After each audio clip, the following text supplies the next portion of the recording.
This episode contains content not suitable for children. Listener discretion is advised. We begin with breaking news in Prosper ISD, where we just learned the school board president has been arrested. The district confirms Drew Wilborn is charged with indecency with a child. The 16-year-old getting up for food at the function when she saw the suspect rubbing against her. She returned to the food table a second time, saying someone brushed up against her again and that she saw the suspect. This time, the 16-year-old could tell he was aroused, the court documents read. The story was almost too horrific to be true. Prosper ISD's school board president arrested for indecency with a child the same week he showed public support for a superintendent accused of silencing sexual assault victims. To me, the third case of alleged sexual assault by a Prosper ISD employee solidified the pattern. The district repeatedly chose to protect its reputation over students.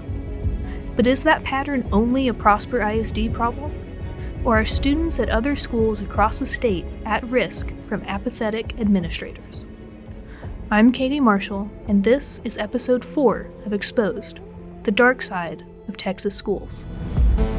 The administrators are always going to protect the machine. If you're going to place the responsibility of self-policing, self-regulating on the part of the school district, they can whitewash what's going on. And to think that it could happen in our own district, scary. The job of the administration is to protect the machine of the district.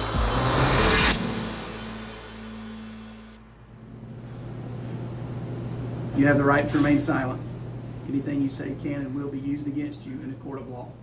You have the right. On January 25th, 2023, Dallas police arrested Prosper ISD board president Drew Wilborn for indecency with a child involving sexual contact. Do you understand each of these rights I have explained to you? Less than a week prior, Wilborn and his fellow trustees voted unanimously to renew Superintendent Holly Ferguson's contract, despite local parents calling for her removal. As parents were reckoning with this decision, news of Wilborn's arrest broke. On April 12, 2022, a 16-year-old girl reported to police that Wilborn inappropriately touched her at a potluck dinner while he was working as an executive pastor at Antioch Fellowship Baptist Church. The complainant said she went to the table to see what food was available. The complainant said that she felt someone push up against her. The complainant stated that she moved and saw the suspect rubbing against her. The complainant said she did not think much about the incident and went to sit down. The complainant said she waited for the crowd to clear before approaching the table again to get food. The complainant stated that when she went back, no one was around her. The complainant said someone brushed against her again and saw the suspect. The complainant stated that there was plenty of space to walk around her. The complainant stated the suspect rubbed his erect penis against her butt over her clothing. The complainant stated after the incident, the suspect gave her an unwanted hug, grabbed her waist, and did not let her go. Investigators in the Dallas Police Department's Child Exploitation Unit uncovered several additional instances of misconduct committed by Wilborn. The witness stated that shortly after being hired, her supervisor switched and she worked under the suspect, Executive Pastor Andrew Wilborn. The witness stated while employed, the suspect began harassing her. The witness said that the suspect called her baby mama. The witness stated she felt uncomfortable around the suspect and that he would send her text messages. The witness said the suspect tried to kiss her and rub her feet on one occasion. In a statement released after Wilborn's arrest, Antioch Church said they immediately notified police about the allegations in April of 2022 and suspended Wilborn during the police investigation. However, they fired Wilborn after his arrest. After being booked into the Dallas County Jail, Wilborn resigned from his position as board president. Following Wilborn's resignation, the district released a statement in an attempt to alleviate parents' fears and concerns. Neither the Prosper ISD Board of Trustees nor district administration knew anything about the allegations against Mr. Wilborn until the afternoon of Wednesday, January 25th, 2023, after he was arrested. We feel the same shock as our community. The remaining members of the Board of Trustees want to reassure our community that we are determined to move forward together to reestablish the trust that our community deserves. Our children deserve the best from us so that they can see the best in themselves. As Prosper ISD once again found itself in hot water, Joshua ISD, the same district where Marina Salcedo faced pushback when advocating for her son, came under fire for failing special needs students. We moved here from Los Angeles in 2008. Before we picked our home, my husband is like a serious research type dude. So he went and looked up the schools and their records and such before we even picked an area to look for. We wanted to put our kids in the best situation possible. And there was 2 top schools that we liked, and Joshua was one of them. What is a school accountability rating? It is an overall reflection of how well students in a school are supported academically, how that school is progressing, and whether that school is closing achievement gaps. Much like the grades we give students, A through F ratings are used to tell us how well we are helping students reach grade level and how well we are preparing them for post-secondary success. When parents search for Joshua ISD on the Texas Education Agency's school ratings website, they find that the district has an A ranking, with a total score of 91 out of 100. This categorizes the district as one of the best in the state, a place where parents can send their children and be ensured of a quality education. This was certainly the case for Amanda Cotto and her family. But like Marina Salcedo, Amanda would soon discover that the accountability rating doesn't paint a complete picture of what's happening inside a school district. For a time, the Cottos were happy with Joshua ISD. They liked the teachers and administrators and felt like their son, Brady, who was in the special needs program, was in safe and capable hands. However, after a new principal arrived at Brady's middle school, Amanda and her husband found themselves at odds with the school's leadership.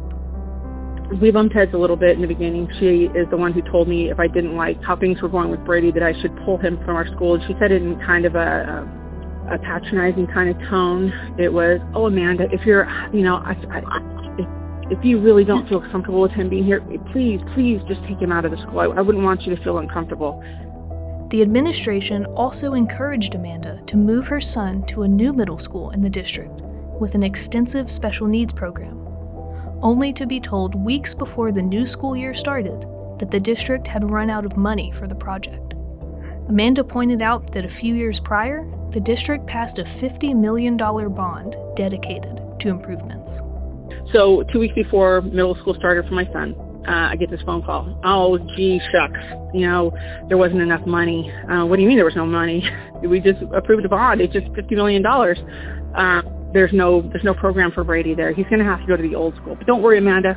Don't worry. You don't want him in a new school where there's bugs to be worked through." Although Brady enjoyed going to school, Amanda and her husband noticed that his academic skills were declining and worsened during the COVID-19 pandemic when Joshua switched to online classes. Brady loved the school. He had no problem going to school, but he never learned anything. So when he left NJE, he was only a couple months educationally behind his peers. And by the time he left Laughlin, he had reverted back to maybe 2nd grade. And then we went into the shutdown in March, and everything just kind of went to hell. When he comes back in to the 9th grade campus, they're virtual. And first they have him tracing letters and numbers like he would be in pre-K. And half the time they would have him log in, the stuff wouldn't work. So he would start smashing the computer out of frustration, and we pulled the plug. Amanda also said that school officials forgot to provide her son with necessary speech therapy. According to her, the district did not disclose this. Amanda found out when she called the school to ask if they could conduct Brady's therapy over the phone instead of in person. She said once the district returned to in-person education, Brady's special needs education teacher was assigned 24 students, and not enough paraprofessionals to help keep an eye on everyone. This left some in the class watching movies instead of learning, so the teacher could keep control of the classroom. And when Brady stopped eating and lost 83 pounds, the district took no notice, even as his parents plied him with protein shakes. They continued ignoring Brady's physical therapy needs as well, to the point that he regressed in toilet training. However, the Kodos problems weren't just relegated to worries about academic and life skills declining. They also had concerns about who was tasked with caring for the special needs students. I had a diagnostician at JISD once tell me, because he was having trouble getting on the bus, and she said, to this day, when I move my hand fast by my son, I've hit him in the head so many times that he ducks still. Maybe you should try hitting Brady in the head. I'm like, did this lady just suggest that I hit my special needs son in the head? I'm looking around like, is there no adult in this room that can stop this crazy old lady from talking? The Kodos say that special needs students at Joshua, including their son, are being neglected in favor of building up the school's extracurricular activities. He got dumped with also-rans, substitutes and fired teachers, and then again a substitute. Like he just got nothing from the school district because Nichols never even set up a special needs program. $50 million bond. They could build an ag barn for $7 million, which definitely didn't cost $7 million. They built a field house for junior high school football. Like, I get it's Texas, but junior high school dudes don't need a field house. But they couldn't set up a special needs program. So he basically got left in the dust.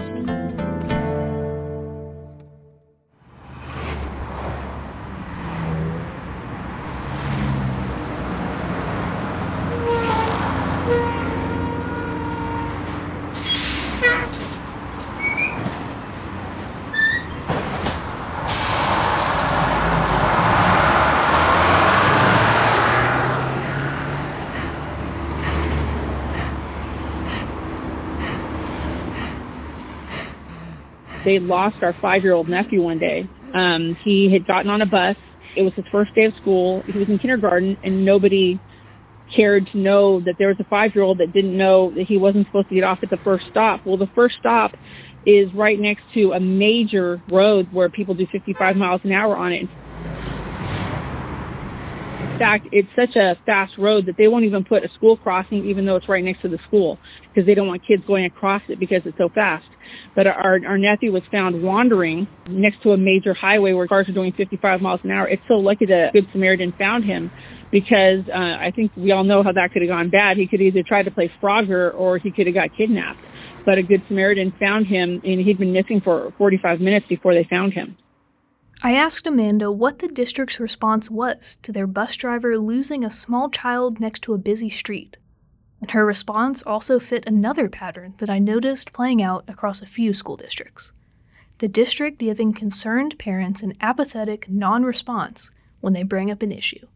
The equivalent of a pat on the back and a, hey, maybe we'll get it right next time. Yeah, the assistant superintendent that they put us in front of after they lost our nephew, he was appalled, but he's like, shucks, nothing I can do. I wasn't here for it, but moving forward I can help, and he didn't help at all. He was completely useless. According to the Kodos, the tendency of administration and leadership at Joshua ISD to avoid problems instead of owning up to their own mistakes only hurts the students. The Kodos' frustrations with the school district continued building as Brady went through middle school and suffered increasingly heartbreaking declines in his academic and life skills, partially due to a lack of support and therapies at school, according to his parents. Amanda's husband reported that when he brought up potential issues involving his son's care while in meetings with school administrators, he was met with empty niceties that never resulted in change or improvement for Brady. And no offense, but I hate that lawyer speak where everybody has to pretend to be nice and pretend that something exists that doesn't exist. So they were doing all that stuff and doing all this nice fake talk when I've been watching at home him going back downhill because they don't care enough to get their together. When I asked the Kodos why they thought Joshua ISD could continue failing special needs students without repercussions, they said that the school board and former superintendent Fran Merrick worked to keep dissenting voices quiet. Their kids would not make it onto squads. If you opposed them and you were a parent volunteer, you no longer volunteered, they wouldn't need you anymore, or your child, would all of a sudden not get student of the year kind of things that, we knew whose kids would never make it on student of the year because it was anybody who opposed the school. When I asked them why they kept Brady at Joshua ISD for so long, they said that their first few good years at the district gave them hope that things would eventually improve. Because honestly, in retrospect, because our experience for the first 5 years was so good with Brady, we let that bad experience for the next 5 years linger. We kept thinking that they would do the right thing and that they would turn it around because our experience was so good the first 5 years, and we let it go too long. They never did it. They never gave it. They never made it better. And now we can't get those years back, and he may never fully recover from what happened to him. We were staring down the barrel of him living independently one day. It was, pretty locked in, and now I don't even see that that's a possibility. My first talk with the Kodos painted a disheartening picture of how Joshua ISD responds to student safety issues. The way administration at Joshua discouraged dissent reminded me of how Prosper and Round Rock treated parent concerns. With that in mind, and taking into account Marina Salcedo's experience with the district, and her concerns that her son wasn't well protected, I sat down for a second time with Amanda and asked her if she thinks Texas government schools are incentivized to protect students or to protect their reputation. 100% protect their reputation. From what I gather, the school boards go to seminars on how to stick together and not to allow outside influences dissuade them from, just sticking together. And how is that a fair and equal board? It's just not. It's not remotely fair and equal. The Kodos have since removed Brady and enrolled him in a different school district. After my discussion with Amanda, I wanted to find out if she was onto something. If school board members, who are supposed to work for students and their families, are directly told in official trainings to instead look inward for support and confirmation. All but one of Texas's 1,024 school districts are members of the Texas Association of School Boards, a statewide lobbying group for school boards. In 2013, a group of citizen activists estimated that school districts across the state were sending TASB more than $100 million a year in dues, enough money to fund 2,300 teachers. So, what does this group really do? According to its website, TASB represents school district interests. The group is opposed to measures that would increase transparency and voter participation in local elections. They also sell training programs for school board members. These programs use language that belittle concerned parents, calling them cyber terrorists, malcontents, and cave people, which stands for Citizens Against Virtually Everything. TASB also hosts education conferences, where school districts can pay to send their school board members for professional development and training. One education conference TASB co-sponsored in September 2022 featured a presentation entitled Controversies in the Classroom, which promised to teach attendees strategies they can use when responding to, quote, challenges to instructional resources to complaints about social studies curriculum categorized as critical race theory.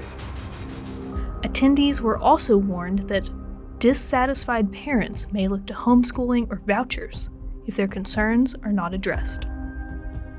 But are TASB members really being taught to ignore parents and concerned citizens in favor of sticking together and protecting themselves?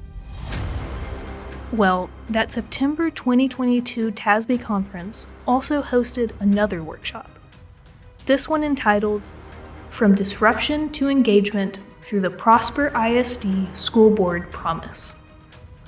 Prosper trustees Bill Beavers and Deborah Smith and Superintendent Holly Ferguson presented the session. The workshop claims, quote, Prosper ISD trustees found themselves in disbelief about the level of disruption at school board meetings and ongoing attacks on social media regarding the district's work. Attendees were called to learn how the board, along with the superintendent and key leadership, committed to reconnecting with the community and creating a story of impact through an initiative called the Prosper Promise. The conference took place only 1 month after the news of the bus driver's sexual assault case broke, and 4 months before board president Drew Wilborn was arrested for indecency with a child.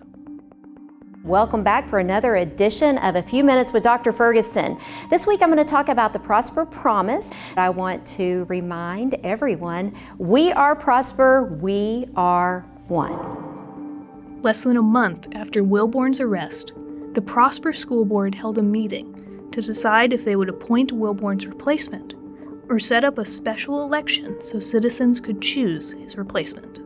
Hi, my name is Shelley Creel. I have a student at Prosper High School. I'm urging the Prosper Independent School District to allow the newly vacated seat 7 to be an elected instead of appointed position. Based on previous history of the board, we do not trust you to appoint another person, as the one that you appointed as president was just arrested. And you all have the ability to hold an election. You also have the ability to make the appointment. Appointment's not the right thing to do. I had something written, but I'm just going to tell you from my heart. I really care, and I really see that so many people are hurting. And I do pray that you guys would give us the right to vote on who replaces place 7. I really do. I think it's the right thing, and I hope that you guys make that decision. Okay, so agenda item 6C is consideration and possible action regarding filling the vacancy for place 7. Do I have a motion? Yes, Trustee Smith. I move that the board order a special election on May 6th to fill the vacancy in place 7 within the timelines established under state law. Okay, is there a second? Second? Okay, hearing none, the motion fails without a second. Do we have another motion? Yeah, I have another motion. I move that the board wait until May and allow the next board to fill the vacancy by appointment. Okay. Is there a second? I'll second that. Okay, Bill. All in favor? Any opposed? 1. Motion passes.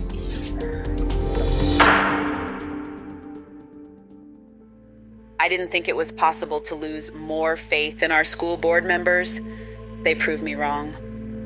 In the final episode of Exposed, the dark side of Texas schools, we'll find out if there's any way to fix the system and make sure students are protected, or if government education in Texas is forever broken. The relationship started in 3rd grade. He would take my shoes off and he would nibble my toes, like kisses on my belly button area. The Exposed podcast is a production of Texas Scorecard. Texas Scorecard is the leading news source for government and culture. Go to texasscorecard.com today. This episode was written and hosted by Katie Marshall, with audio engineering by Drew Cook, and edited and produced by Walker York.